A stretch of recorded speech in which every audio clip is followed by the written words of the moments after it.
Nah, bagaimana lapang dada ini berperan penting dalam kesuksesan hidup kita, sekaligus juga peningkatan kualitas hidup kita. Nah, coba kita perdalam bagian itu malam hari ini.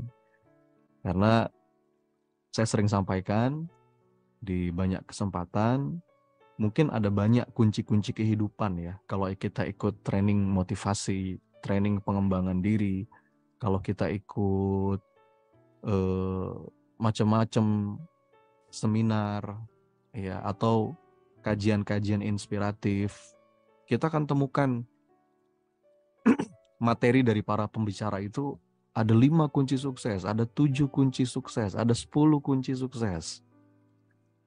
Ada banyak banget. Tapi seandainya saya diminta memilih satu saja, saya akan pilih lapang dada alias syarhus sadar.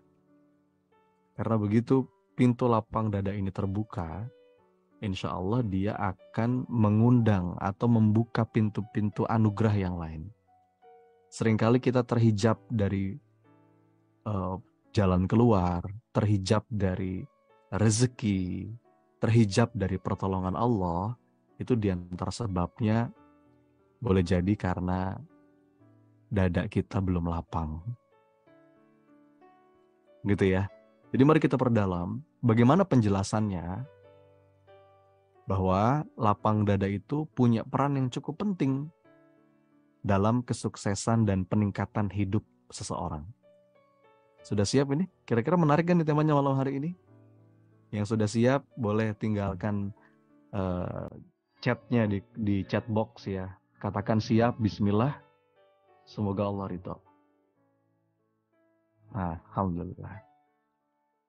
Baik, kita niatin belajar ya. Kita niatin hadir majelis ilmu sampai tuntas, dan semoga dengan niat kesungguhan itu Allah karuniakan ilmu yang bermanfaat, menggugah dan mengubah. Insya Allah. Saya mulai dari sini. Ini di beberapa kesempatan yang lain sudah sempat kita bahas bahwa ternyata dengan kita berlapang dada, ya, dengan kita berusaha menumbuhkan syarhus sadar, itu banyak banget efek samping positifnya dalam hidup. Teman-teman setuju nggak sih? Kalau dengan kita berlapang dada, paling tidak ada 4 nih yang kita dapat. Lapang dada itu justru akan ngebuka peluang, ya. Lapang dada itu mengundang rezeki. Lapang dada itu memudahkan urusan, sekaligus juga menarik keberuntungan. Karena biasanya begini, ketika kita gagal misalkan ya dalam satu episode kehidupan, kemudian dengan gagalnya itu hati kita jadi sempit, hati kita jadi sesak, cenderung kita nggak ridho, cenderung kita denial, cenderung kita mengutuk takdir, cenderung kita complaining. Padahal dengan sikap kita seperti itu, justru kita malah nutup peluang rezeki besar yang ada di depan. Ketika kita lebih fokus pada kegagalan, kita fokus pada apa-apa yang kita anggap ini nggak enak, kita sibuk meratapinya. Padahal kalau kita baca kisah-kisah para nabi, kisah-kisah pertolongan Allah, ada begitu banyak hamba-hamba Allah yang itu urusannya dimudahkan oleh Allah karena melapangkan dadanya dulu. Ya. Ketika kita lapang dada, jiwa tenang. Ketika kita lapang dada, pikiran kita jernih. Ya. Ketika kita lapang dada, rasa yang muncul dalam diri itu rasa yang cenderung positif. Akhirnya apa? Betul.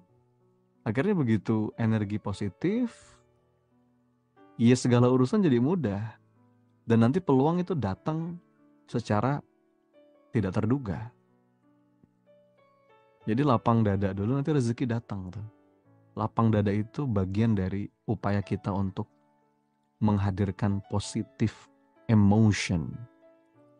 Maka ini perlu dilatih memang. Ini nggak bisa cuma sekedar teori, Tapi ini perlu latihan. Makanya nanti bulan depan itu, awal Juli, insya Allah kita start tuh 9 Juli, teman-teman. Kita start tuh 9 Juli. Selama 40 hari kita akan bikin mentorship lapang dada. Ya, saya membersamai bersama Ustadz Muslim, Ustadz Zul, ya 3 kali sepekan, via grup WhatsApp juga insya Allah hampir setiap hari. Kita coba bahas beberapa ilmu-ilmu, beberapa nasihat-nasihat, beberapa teori-teori, rumus-rumus, dan kita akan praktekkan sama-sama. Ya, setidaknya ini, begitu dada kita lapang, rezeki datang. Begitu dada kita lapang, kita jadi magnet keberuntungan. Begitu dada kita lapang, kita urusan akan mudah. Dada kita lapang, peluang akan terbuka. Gitu. Bagaimana caranya mau ikutan mentorship? Ya, nanti ada infonya di akhir ya. Atau kalau ada yang penasaran, langsung aja cek lapangdada.com atau hubungi orang yang mengundang Anda malam hari ini. Insya Allah teman-teman Inner Peace Partner siap membantu Anda.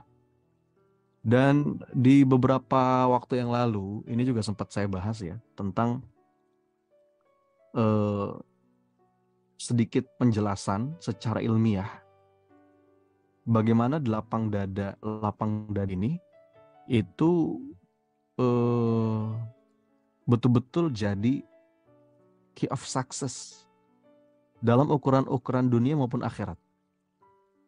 Kalau dalam ukuran dunia itu kayak gimana? Ini ada sebuah kajian teman-teman yang diteliti oleh Barbara Fredrickson, ya.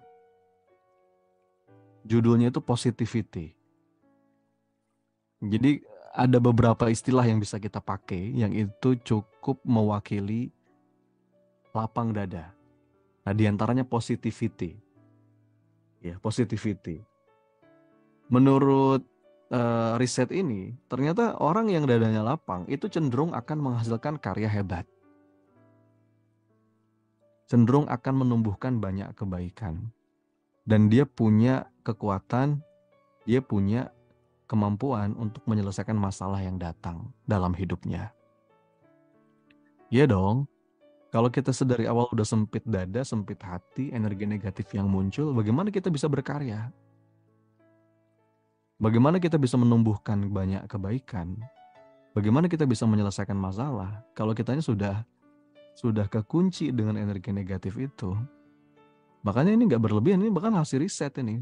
Teman-teman boleh aja searching ya, namanya Barbara Fredrickson. Dia ini salah satu tokoh penting dalam positif psychology, dalam dunia positif psychology. Generasi kedua setelah Martin Seligman. Beliau banyak sekali meneliti tentang hal ini gitu. Lalu menurut risetnya beliau juga, orang itu kalau lapang dada cenderung lebih sukses. Maksudnya gimana? Kalaupun kita ukur dalam ukuran-ukuran materi, kan kita sudah paham semua ya. Sukses itu kan bukan hanya diukur oleh materi. Tapi kalaupun kita ukur dengan ukuran yang sifatnya materi, orang lapang dada tuh cenderung lebih sukses. Uangnya lebih banyak, jabatannya lebih tinggi, temannya lebih akrab, keluarganya lebih harmonis. Jadi ini betul-betul kunci, Bapak Ibu. Lapang dada itu kunci, gitu. Nah, sekarang pertanyaannya,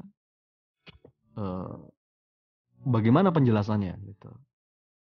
Bagaimana penjelasannya? Mari coba kita masuk lebih dalam untuk coba memahami kaitan dengan lapang dada ini dan successful life. Ya, kita masuk pelan-pelan. Nah, ada 2 dimensi lapang dada. Teman-teman, ada 2 dimensi lapang dada. Dan ini kita bahas satu-satu secara singkat ya malam hari ini. Yang pertama, lapang dada dalam interaksi kita dengan sesama manusia. Istilah itu hablum minan nas. Jadi kalaupun kita mau sukses dalam interaksi dengan sesama, kita ini makhluk sosial, kita nggak mungkin bisa lepas dari interaksi dengan sesama, itu kuncinya lapang dada. Nah yang kedua, berlapang dada terhadap ketentuan Allah. Interaksi kita dengan Rob kita, dengan Allah, hablum minallah. Maka ini 2 dimensi lapang dada. Dan kedua-duanya mengantarkan kita pada sukses. Dunia wal akhirah. Sebagaimana doa yang sering kita minta. Doa sapu jagat. Gimana doanya? Rabbana atina fid dunya hasanah wa fil akhirati hasanah wa qina adzabannar. Ini penting. Banyak di antara kita, misalkan dalam konteks hablum minan nas, ya. Kita tuh sering nggak berlapang gitu dadanya. Masih banyak dengkinya, ya. Dengki itu apa sih? Dengki itu nggak ridho atas nikmat Allah untuk orang lain. Makanya sebetulnya latihan lapang dada itu adalah upaya kita untuk membersihkan jiwa dan hati kita dari penyakit-penyakit yang itu makin banyak penyakit, dada tuh makin terasa sempit. Sebetulnya ini proses tazkiyatun nafs. Ya. Mentoring kita ini Bapak Ibu, ini sebetulnya proses tazkiyatun nafs. Proses untuk membersihkan jiwa dan batin kita dari racun-racun. Istilah saya itu racun jiwa. Yang itu yang namanya racun ya, pasti bikin kita nggak nyaman, bikin kita nggak merasa lapang, bikin dada sesek, toksik. Di antaranya banyak banget nih racun-racun ini, penyakit-penyakit ini yang harus kita lepas untuk kemudian dada kita bisa lapang. Tadi yang saya bilang, kedengkian. Ya. Dengki itu apa sih? Ya ketika ada orang bahagia kita menderita. Ada orang yang maju, kita yang menggerutu. Ada orang berjaya, kitanya nggak rela. Itu akan tersiksa banget. Batin kita akan tersiksa kalau hasad itu masih bersemayam di dalam jiwa. Akhirnya dengan hasad itu munculnya apa? Energi negatif tuh. Energi negatif itu yang akhirnya menguras perasaan kita, pikiran kita. Bahkan bisa menghanguskan amal-amal soleh kita. Kata Nabi kan ada dalam sebuah hadis, kalau kita masih menyimpan dengki di hati, itu amal-amal kita sebanyak apapun, itu ada potensi hangus.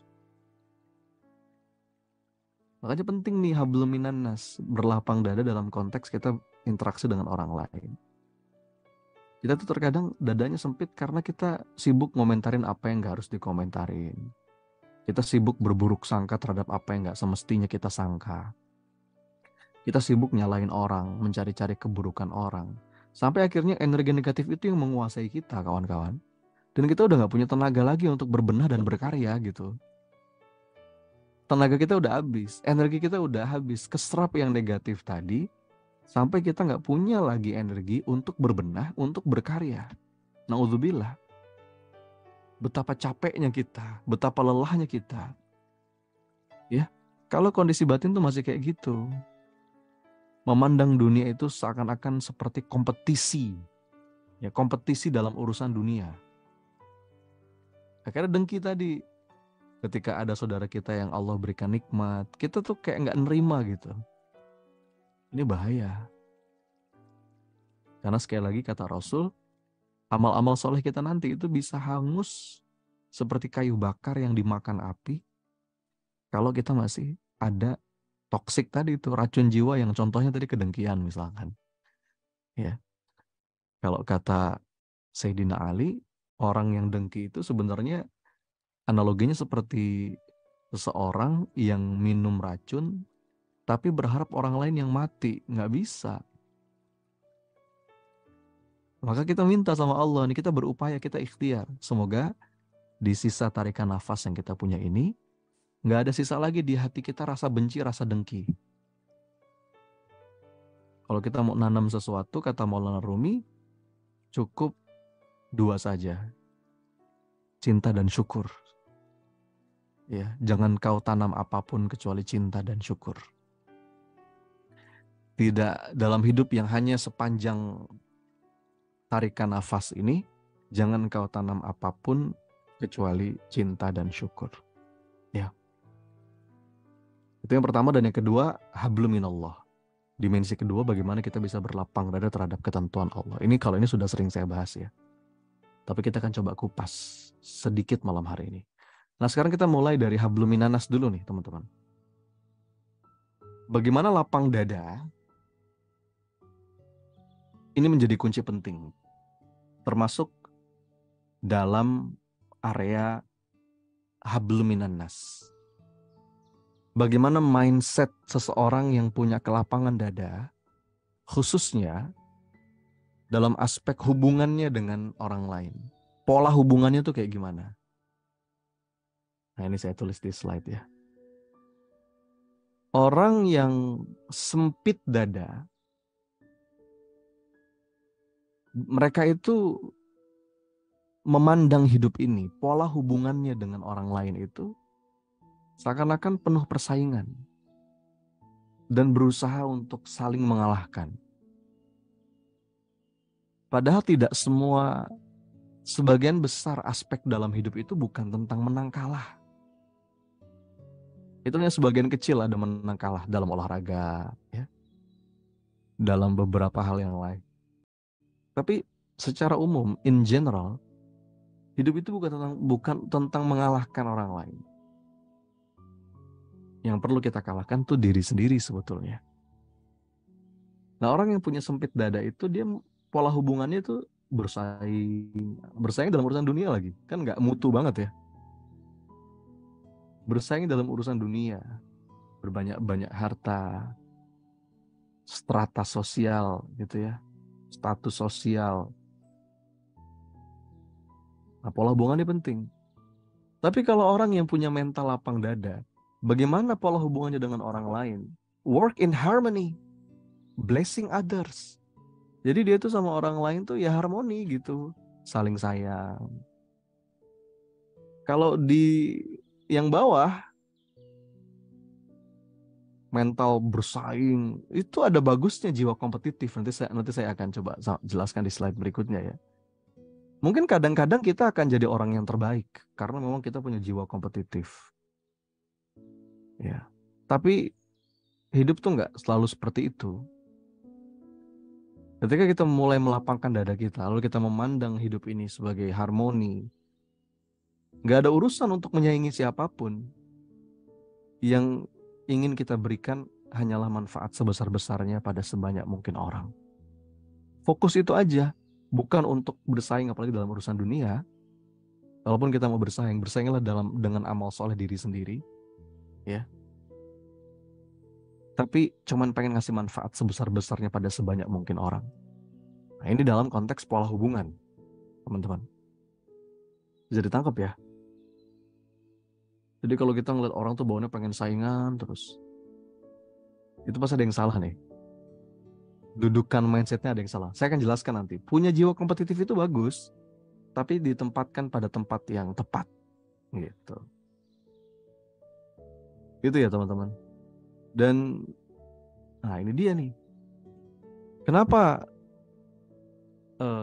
kita itu dalam konteks habluminan nas ini sering merasakan dada yang sempit? Di antara faktornya karena kita sering banding-bandingin kita dengan orang lain. Orang lain maju, kita insecure. Orang lain bisa, hebat, kita down. Orang lain sukses, kita iri.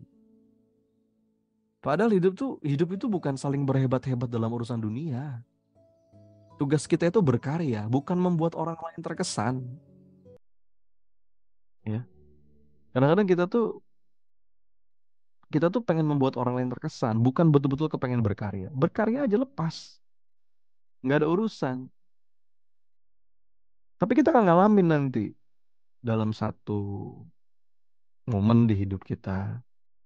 Mungkin hari ini atau mungkin nanti kita akan sampai pada satu titik di mana kita akan membandingkan diri kita dengan pencapaian orang lain. Pernah nggak teman-teman? Kayak gitu. Ya. Kita bandingkan diri kita dengan pencapaian teman, dengan pencapaian keluarga, dengan pencapaian orang lain. Sampai seakan-akan hidup ini seperti sebuah pertandingan gitu. Yang harus saling berlomba untuk sampai ke garis finish. Padahal nggak begitu teman-teman. Setiap kita itu punya standar yang beda-beda, ya. Hidup itu bukan kayak lomba balap lari. Pemenang dalam hidup itu bukan yang paling cepat, bukan, bukan, bukan itu ukurannya.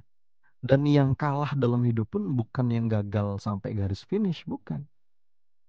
Jadi dalam dalam hidup ini sebetulnya tidak ada istilah tuh saling mendahului gitu, saling mengungguli karena setiap orang tuh punya punya zona waktu yang beda-beda, punya zona waktu yang beda-beda. Ada orang-orang yang mungkin baru sukses gitu ya, sampai pada puncak prestasinya ketika umurnya 40 tahun. Tapi ada orang-orang yang dari usia 16 tahun dia udah punya karir yang cemerlang ya. Ya, tapi kita punya porsinya masing-masing. Ada porsi gagal, ada porsi berhasilnya masing-masing. Zona waktunya beda. Iya. Sama seperti kalau misalkan kita mau bandingkan para nabi gitu ya, kan beda-beda zona waktunya. Rasulullah berdakwah 23 tahun, Nabi Nuh ratusan tahun, Nabi Musa puluhan tahun juga. Jadi hati-hati ketika kita senang banding-bandingin diri kita dengan orang lain. Itu akan membuat dada kita sempit. Tapi orang yang berlapang dada dia nggak memandang hidup ini sebagai sebuah perbandingan atau perlombaan yang salah kaprah, nggak begitu. Saya akan coba jelaskan mengapa hidup itu bukan sebuah perbandingan atau perlombaan ya. Kadang-kadang perbandingan itu kan dipicu oleh mental perlombaan. Dan biasanya yang dilombakan itu urusan keduniaan. Bener gak sih? Iyalah ngaku aja. Yang hidup ini seakan-akan perlombaan dalam urusan dunia. Harta, keluarga, anak, karir. Ya. Kalau perlombaan dalam urusan akhirat sih bagus. Ya. Karena kalau berlombanya dalam urusan akhirat, itu insya Allah nggak ada dengkinya. Karena surganya Allah luas. Yang bikin dada sempit, muncul penyakit-penyakit hati. Karena kita lombanya dalam urusan dunia gitu. Ya kan? Sekali lagi saya disclaimer. Punya jiwa kompetitif itu bagus, itu hal yang positif. Ketika kita punya jiwa yang kompetitif, teman-teman, akhirnya kita akan terus maju tuh dalam hidup. Kita terhindar dari stagnasi gitu kan. Tapi memandang hidup ini seakan-akan hanya sebatas sebuah perlombaan itu nggak tepat. Dan kalau mindset kita begitu, dampaknya banyak negatifnya dalam hidup. Kita malah jadi kehilangan kemampuan untuk bisa menikmati hidup. Apa alasannya hidup itu bukan perbandingan? Yang pertama, tadi saya bilang, medan juang setiap orang beda. Dan yang kedua, jalan hidup setiap orang juga beda. Bagaimana bisa kita bandingkan kalau medan juang dan jalannya itu beda? Kalau kita atlet sepeda, baru dikatakan berlomba sepeda. Kalau atlet yang satu dan atlet yang lain itu berada di lintasan yang sama. Bener nggak sih? Ah, bolehlah itu kita sebut dengan perlombaan. Tapi kalau lintasannya beda, yang satu di dalam stadion, yang satu di luar stadion jauh gitu. Ya itu nggak bisa dibandingin. Nah, hidup tuh kayak gitu. Kita tuh punya medan masing-masing, ya. Itu. Apa-apa yang terjadi dalam hidup saya belum tentu terjadi dalam hidup Anda. Betul nggak, Bapak Ibu? Begitu pula sebaliknya. Apa-apa yang Anda alami belum tentu saya alami. Jadi medan juangnya beda-beda, jalan hidupnya juga beda-beda. Mungkin kalau garis besar tujuannya sama ya. Wa ma khalaqtul jinna wal insa illa liya'budun. Allah tidak menciptakan jin dan manusia kecuali untuk beribadah. Tujuan hidup secara garis besar sama, untuk beribadah kepada Allah, kepengen bahagia, ya. Tapi wasilah ibadah itu kan luas. Luas wasilah ibadah itu. Ada yang jalan hidupnya lewat profesi dokter, ada yang memang apa pengusaha, ya, ada yang pedagang kecil-kecilan. Beda-beda jalan hidupnya. Makanya pintu surga tuh banyak. Wasilah ibadah itu sangat luas dan banyak beragam. Ya, ada orang bisa masuk surga mungkin karena sedekahnya. Oh, karuniakan banyak harta. Tapi ada orang yang justru masuk surga karena sabarnya. Ada orang yang masuk surga karena keluarganya harmonis gitu ya. Atau ada juga dari jalan yang lain. Jadi kesimpulannya jalan hidup setiap orang beda-beda. Jadi nggak bisa kita katakan hidup ini sebuah perbandingan atau perlombaan. Nggak bisa.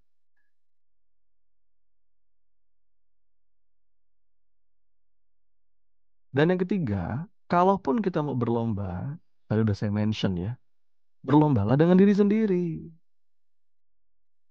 Nah, disinilah jiwa kompetitif kita tuh diasah. Bagaimana diri kita hari ini sebisa mungkin harus lebih baik dari hari kemarin. Iya kan? Itu berlomba dengan diri sendiri. Dan itu akan membuat kita terus berkembang. Dan hidup bukan tentang menang kalah. Kita bisa kok jadi pemenang tanpa harus mengalahkan siapapun. Itu sebagian besar aspek hidup. Bahkan rumus yang kita dapat dari guru-guru kita, kalau kamu pengen kaya, kayakan orang lain. Pengen bahagia, bahagiakan orang lain. Pengen sejahtera, sejahterakan orang lain. Itu win-win, bukan win-lose. Ya kan? Nah ini penting teman-teman. Yang dirahmati Allah. Saya kemarin pulang dari Malang beberapa waktu yang lalu. Kemudian sempat ngobrol sama Mas Musa, itu sahabat saya, sahabat kami, juga termasuk aktivis PPA juga di Malang. Beliau ngomong terkait dengan ini, ada dua diksi yang ini harus kita petakan dengan jelas, teman-teman. Karena ini sering disalahpahami. Yang pertama, fastabiqul khairat, ya. Yang kedua, wa ta'awanu 'alal birri wat taqwa. Lihat, ini penting nih untuk saya bahas. Karena banyak orang yang memandang hidup ini seakan-akan sebuah persaingan dalam urusan dunia, sikut kanan, sikut kiri. Tapi narasinya itu fastabiqul khairat, Mas. Tar dulu, tar dulu. Ini harus harus kita petakan dan kita definisikan dengan jelas. Berlomba-lomba dalam kebaikan, Mas. Nah, ngomong-ngomong kebaikan, dalam Quran itu, kebaikan punya beberapa diksi. Nah, yang pertama, al-khair. Nah, ini nih, al-khair dalam kalimat fasta bikul khairat. Jadi kalau secara bahasa, saya nanya sama Ustadz Muslim tadi, saya nanya sama beberapa orang yang memang paham bahasa Arab, kesimpulannya begini, al-khair itu adalah kebaikan yang lebih pada sifatnya itu pribadi, bukan community, tidak selalu bersifat umum. Ini al-khair itu terkait tazkiyatun nafs, ibadah personal gitu loh. Ya, ibadah personal. Makanya fastabiqul khairat, berlomba-lomba dalam kebaikan. Ini menegaskan bahwa lomba berlombanya itu dengan diri sendiri gitu. Dalam amal soleh, dalam ketaatan kepada Allah. Jadi kalau lomba dalam dengan diri sendiri itu enak. Nah, adapun kebaikan yang sifatnya itu umum, sifatnya itu community, kepentingan orang banyak, itu bukan al khair tapi al bir. Apa? Al bir kan kebaikan itu dalam terminologi Quran atau hadis tuh banyak ya. Ada al khair, ada al bir, ada al ma'ruf, apalagi kebaikan bahasa Arab. Banyak. Taib, ya.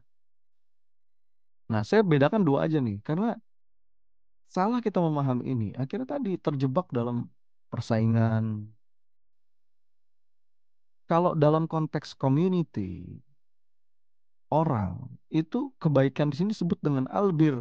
Dan untuk albir kita bukan berlomba-lomba tapi saling bantu. Wa ta'awanu 'alal birri wat taqwa. Saling bantu.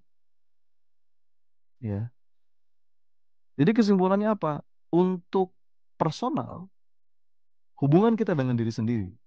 Memang kita harus berlomba-lomba untuk terus lebih baik dalam hal ibadah. Ayo maksimalin.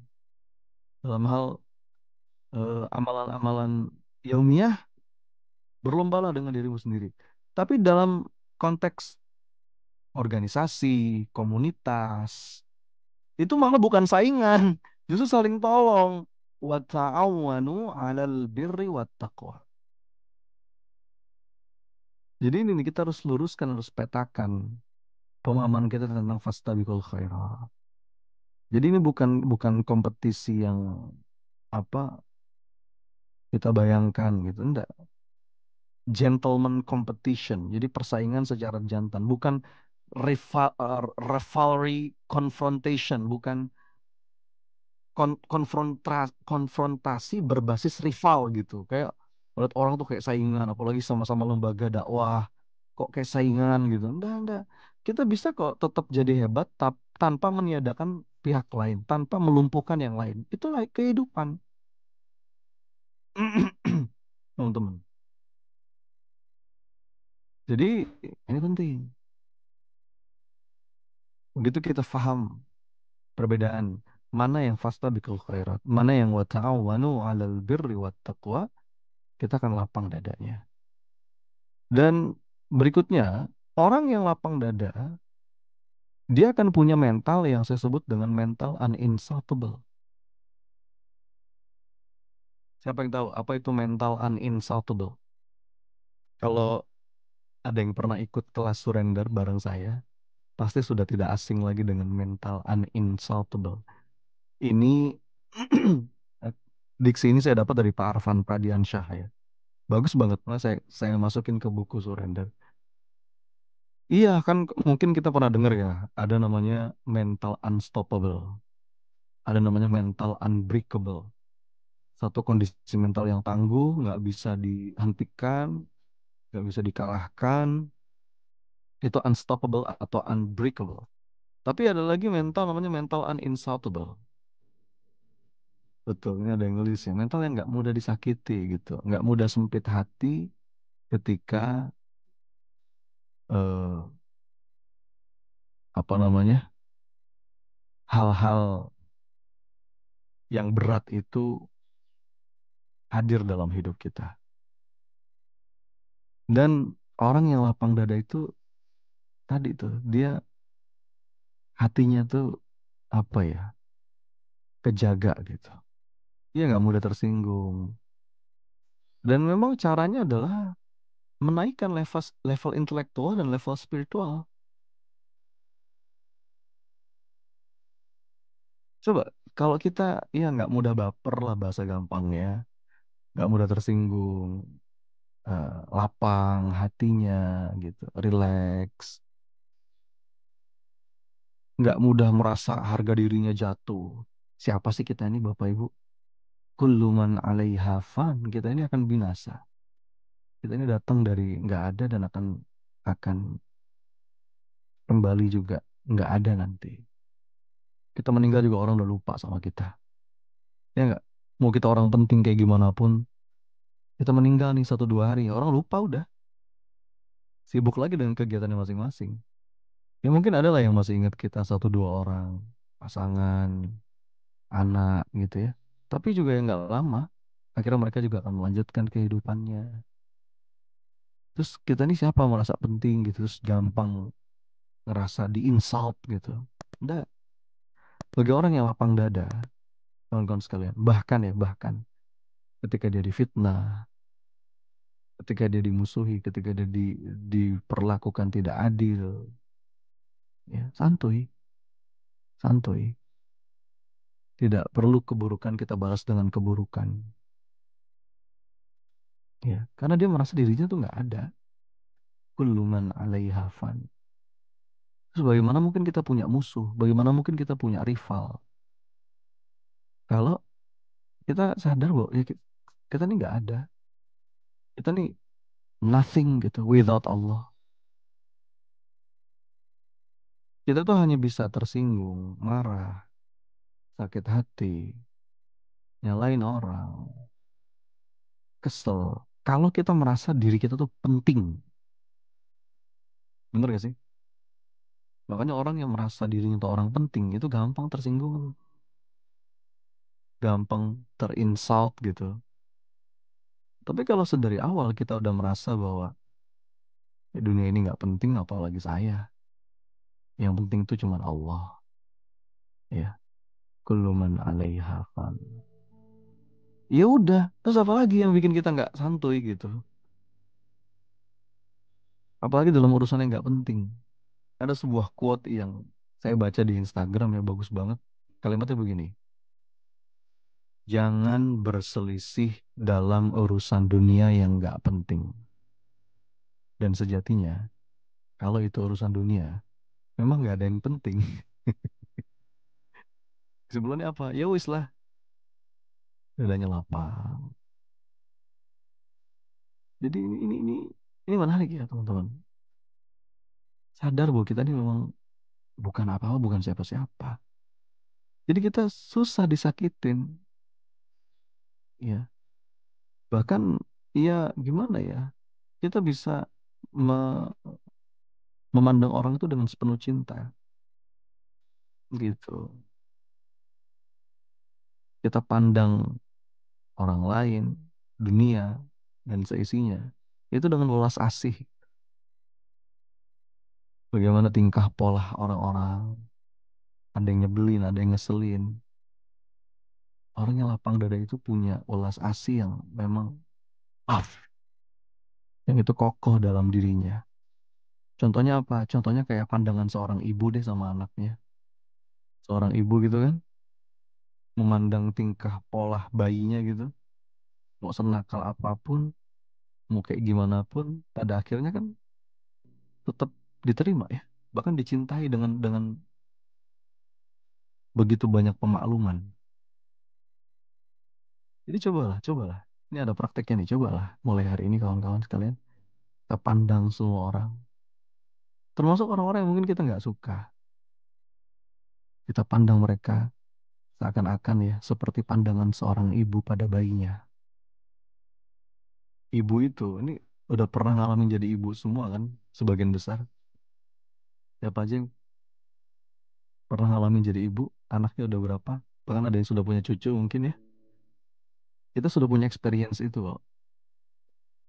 Ibu itu ya, walaupun bayi itu, ya bayi itu kan dibelai sama si ibu, dia malah nendang. Bayinya itu disusuin malah gigit, malam-malam ngompol, ya dikasih makan malah muntah ke baju ibunya. Tapi si ibu tetap aja merawat dengan sepenuh cinta. Kasih makan, ngebeliin baju, dijaga, dipuji, bahkan didoain, masya Allah, masya Allah. Makanya apa ya? Bagaimana kita bisa menarik ini dalam pola hubungan kita dengan orang lain? Ibu itu kan kalau ngurus anaknya ya lepas aja gitu. Dia nggak berharap juga sih. Suatu hari nanti dapat balasan dari anaknya enggak. Dia punya cinta tanpa syarat, unconditional love gitu. Jadi dadanya lapang. Dia punya mental namanya mental uninsultable. Dia itu mudah mudah maafin orang. Apa sih yang bikin kita sulit maafin, teman-teman? Apa yang bikin kita sulit memaafkan orang? Alasannya apa? Coba saya mau nanya. Kita tuh susah maafin orang. Alasannya apa? Hah? Ada 5 mitos nih tentang memaafkan. Ini pun saya dapat dari Pak Arfan nih. Dan kalau teman-teman ada yang pernah ikut kelas online surrender, ini saya bahas. Betapa kalau kita hubungan sama manusia, sadari kita tuh berhubungan dengan orang yang nggak sempurna gitu. Makanya kan kalimatnya itu subhanallah. Artinya apa? Cuman Allah yang maha suci. Yang lain tidak subhan. Yang ada hanya subhanallah. Namanya orang yang pasti penuh dengan kesempurnaan. Tapi kadang-kadang kita suka apa ya, sempit hati gitu. Coba pahami 5 mitos tentang tentang memaafkan ini ya. Yang pertama, mitos pertama itu kita sulit maafin karena kita berpikir, Mas, ngapain saya maafin dia? Enak banget dong dia. Seakan-akan memaafkan itu untuk kepentingan pihak yang dimaafkan. Padahal ini mitos. Sejatinya Bapak Ibu, kita tuh maafin orang. Itu untuk kepentingan siapa? Coba saya mau nanya. Kita maafin orang. Itu untuk kepentingan siapa? Kepentingan kita kan? Iya dong. Karena kalau kita nggak maafin, kita sendiri yang rugi. Dampak kesehatan, pikiran tuh sampai sakit gitu, ya. Dampak emosi, hidup jadi nggak nyaman, jadi nggak tenang. Belum lagi dampak spiritual. Ya. Kalaupun kita mau balas dendam, kata salah seorang pepatah dalam bahasa Inggris, the best revenge is living well. Sebaik-baiknya balas dendam itu adalah hiduplah dengan baik gitu. Jadi kita tuh kita sendiri yang rugi gitu kalau kalau kita nggak maafin orang, kalau kita nggak melapangkan dada, ya teman-teman.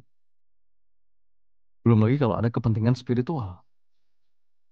Kepentingan spiritual itu saya pernah punya dendam yang luar biasa dalam kawan-kawan sekalian sama seseorang ya. Saya nggak perlu ceritain ya. Tapi saya pernah sakit hati banget sama salah seorang yang sangat saya percaya, udah sahabat bahkan udah kayak saudara, tapi ternyata ya ditikam dari belakang begitu kira-kira. Ya, mungkin kalau yang mengkhianati, menyakiti kita orang lain ya nggak sampai sedalam itulah. Beda kalau orang ini sangat-sangat kita percaya, udah kayak keluarga sendiri, tapi ternyata kita dibikin shock gitu. Itu itu cukup lama tuh bersemayam di hati. Tapi saya ketemu satu satu ayat dalam Quran dan ini buat saya satu ayat ini cukup untuk menghancurkan bongkahan apa sempitnya hati. Ayatnya wal yafu wal yasfahu ala tuhibbuna ayaghfirullahu lakum. Maafkanlah mereka, lapangkanlah dada, bukankah kita juga ingin dimaafin sama Allah? Jadi, Masya Allah ya, kita maafin orang itu bukan berarti dia layak dimaafkan, tapi kita kepengen dimaafin sama Allah. Nah ini ada quote nih dalam bahasa Inggris di slide saya tulis. Forgiveness doesn't excuse anybody's bad behavior. Jadi memaafkan itu bukan berarti kita memaklumi sikap buruk orang, kezoliman orang, bukan. But forgiveness prevent your heart from being destroyed by that behavior. Teman-teman, lihat. Artinya paham nggak? Jadi memaafkan itu bukan berarti orang yang kita maafkan itu layak untuk dimaafkan. Tapi itu untuk ngejaga hati kita agar hati kita nggak hancur. Karena kalau kita nyimpen itu terlalu lama, dampak negatifnya banyak dalam hidup. Apalagi dijanjin sama Allah, udah maafin, lapangkan dada. Kan kamu juga pengen dimaafin sama aku. Aduh, jadi kalau kita makin merasa banyak dosa, harusnya makin mudah maafin orang. Ya, itu Quran surat An-Nur kalau saya nggak salah. Ya, waliyafu waliyasfahu ala tuhibbuna ayaghfirullahu lakum. Jadi ada rasa sakit yang kita rasa mungkin, ada rasa apa berat. Semoga ya Rabb ini jadi penggugur dosa hamba ya Allah. Ya, dia penggugur dosa hamba ya Allah. Itu mitos yang pertama. Mitos yang kedua, kadang-kadang kita berpikir memaafkan itu sama dengan melupakan. Tidak. Perintahnya itu memaafkan, bukan melupakan. Ya, ya lupa mungkin nggak bisa lupa ya. Tapi secara emosi sudah kita detach gitu, udah nggak melekat lagi. Kita tidak tidak melupakan kejadiannya, tapi rasanya udah kita lepas. Lalu mitos yang ketiga, memaafkan itu baru bisa kita lakukan setelah orang itu minta maaf. Ini juga mitos. Itu namanya kita menggadaikan kebahagiaan kita pada orang lain. ya, menyerahkan kendali kita kepada orang lain. Enggak kok, untuk bisa memaafkan cuma butuh satu pihak. Siapa? Kita. Lalu ada lagi proses apa mitos yang keempat. Mas, saya nggak mau maafin, kenapa? Enak banget dia. Kalau saya maafin nanti dia lepas dong dari hukuman. Enggak. Ini dua dua kafling yang berbeda ya. Memaafkan itu proses psikologis, bukan proses hukum. Ya, hukuman Allah, hukuman apa? Negara, hukuman masyarakat itu bisa tetap terjadi tuh kalau si yang bersangkutan nggak taubat. Tapi dari kitanya secara psikologis sudah rilis. Kita yakin udahlah semua ada balasannya. Allah mencatat, Allah maha detail. Pasti nggak akan tertukar. Ya. Kalau saya ngasih air susu, nanti Allah balas lagi air susu dari dari jalan manapun. Dibalas sama air comberan, nanti air comberannya juga akan balik lagi dari jalan manapun kalau nggak segera taubat. Lalu mitos yang terakhir, seakan-akan memaafkan itu adalah menunjukkan kelemahan kita, kebodohan kita. Enggak, justru sebaliknya. Dengan kita memaafkan, berlapang dada, itu menunjukkan kita kuat dan kita tidak mudah dilukai. Mental uninsultable tadi. Oke ya, teman-teman. Jadi ini penting nih. Ini masih bahas hablum minan nas nih ya. Ini udah hampir jam 9 nih. Hablum minan nas. Kalau kita punya dada yang lapang dalam pola hubungan dengan orang lain, itu efek positifnya banyak banget dalam hidup. Ya. Materinya nyubit banget mas ya. Insya Allah itu bukan saya yang nyubit, tapi itu mudah-mudahan di antara tanda Allah ngasih kita rezeki, hidayah, pemahaman gitu. Karena ada yang bilang ya mas, saya itu kadang-kadang kalau dapat nasihat itu suka kesindir mas. Itu berarti tepat itu. Kalau pematerinya kan nggak niat nyindir siapapun ya kan, saya nggak kenal Anda. Tapi biasanya memang kalau ada luka disiram dikasih obat tuh kan agak perih-perih dikit ya. Tapi insya Allah menyembuhkan. Oke teman-teman, eh apalagi? Nah ini juga penting nih. Ini masih dalam konteks hablum minan nas. Pola hubungan dengan orang lain, teman-teman. Bagaimana semakin banyak negativity, tenggelam dalam emosi-emosi negatif, prasangka-prasangka negatif, itu akan membuat dada kita sempit. Makanya orang yang lapang dada itu punya satu kaidah dalam hidup. Kaidahnya ini adalah kaidah yang diajarkan oleh para ulama, teman-teman. Ya. Kata para ulama, iltamis li akhika sab'ina udhra. Sab'ina udhran. Ini, perhatikan ya, supaya kita nggak tenggelam dalam negativity, terutama dalam konteks hubungan kita dengan orang lain. Kita nggak tenggelam dalam kebencian. Karena kebencian itu akan menarik banyak banget energi kita pada hal-hal yang nggak produktif. Nah rahasianya apa? Ini rahasianya nih.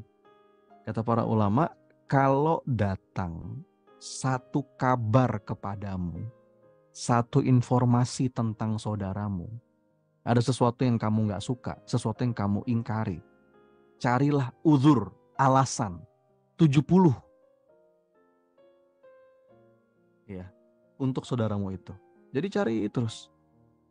Oh mungkin dia begini, mungkin dia begini. Kalau kita nggak ketemu, sampai 70 itu nggak ketemu, berarti bilang, barangkali ada alasannya aku nggak tahu. Sudah. Itu ciri orang yang beriman. Kata para ulama, orang beriman itu, seorang mukmin itu, dia selalu memberi alasan, mencari uzur kepada saudaranya. Sedangkan orang munafik itu selalu mencari kesalahan saudaranya. Cari, jaga baik sangkanya. Orang yang lapang dada dalam hubungannya dengan orang lain, dia punya kaidah penting, yaitu berusaha baik sangka dulu sama orang. Gitu ya. Cari, ada kabar nih, saudara kita melakukan satu dosa besar. Kita dengar saudara kita terpeleset oleh satu kesalahan. kita mendengar bahwa saudara kita khilaf, ya, maka subhanallah kita diajarin oleh para ulama sampai kabar itu nyata benar adanya, atau memang betul-betul dia terjatuh dalam sebuah kesalahan, cari 70 alasan. Cari satu alasan, oh mungkin dia begini, kenapa dia terjatuh. Kalau kita nggak ketemu alasan yang pertama, cari alasan yang kedua. Oh mungkin dia begini-begini, sampai dia terpeleset. Nggak ada lagi, cari yang ketiga. Ya. Oh kayaknya saya pernah kenal dia, mungkin ini yang bikin dia begini. Nggak ketemu lagi, 4, 5, 6, 10, 12, 15, 20, 70 kata para ulama. Cari alasan buat saudaramu. Ini bukan berarti kita mengizinkan dia salah. Enggak, salah ya salah aja. Salah ya salah aja. Ya. Justru kita ngebantu dengan baik sangka seperti ini, mencari alasan. Kita berusaha narik saudara kita itu supaya nggak terjerembab dalam lubang. Kalau ada orang salah kita tinggalin, ya makin senang setan kan. Ini lapang dada nih. Dalam konteks hubungan kita dengan orang. Gitu kan. Ada kabar buruk kita langsung reaktif. Padahal itu cuma isu. Atau kalaupun benar juga tidak sepatutnya kita terlalu tadi menyempitkan hati, ya, jadi kompor meleduk gitu kalau bahasa Betawinya. Dan kadang-kadang kalau udah cerita itu banyak penyedap rasanya, nah ini bahaya. Orang yang lapang dada sadar, yang namanya anak Adam itu tidak terlepas dari salah, dan sebaik-baik orang yang bersalah adalah orang-orang yang bertaubat. Kalau kata Ustadz Lukman, semua masih skor sementara. Boleh jadi yang sekarang salah, suatu hari taubat, husnul khatimah.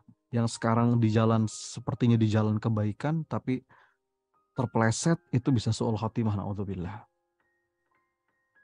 Itu ya teman-teman.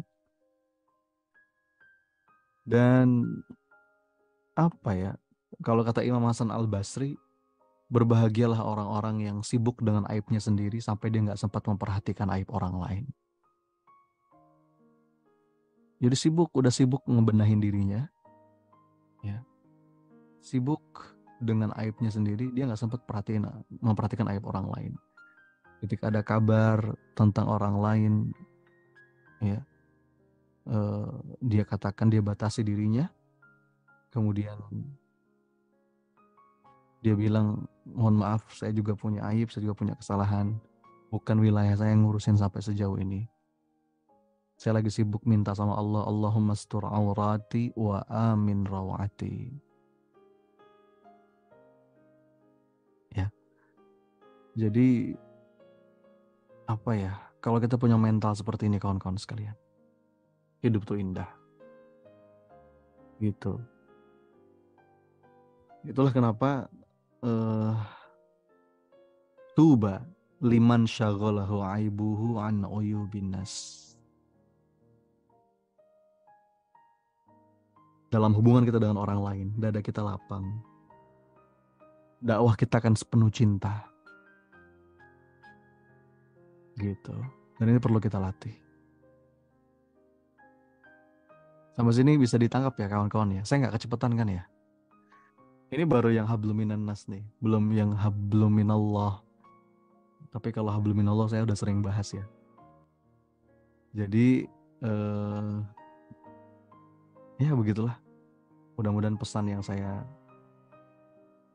sampaikan ini bisa diterima dengan baik ya, atas izin Allah. Dan untuk urusan habluminallah sederhana aja. Intinya kita itu bisa berlapang dada dalam konteks hubungan kita dengan Allah ketika kita pindah zona dari zona nafsu pada zona berserah. Orang yang lapang dada itu kan kuncinya berserah.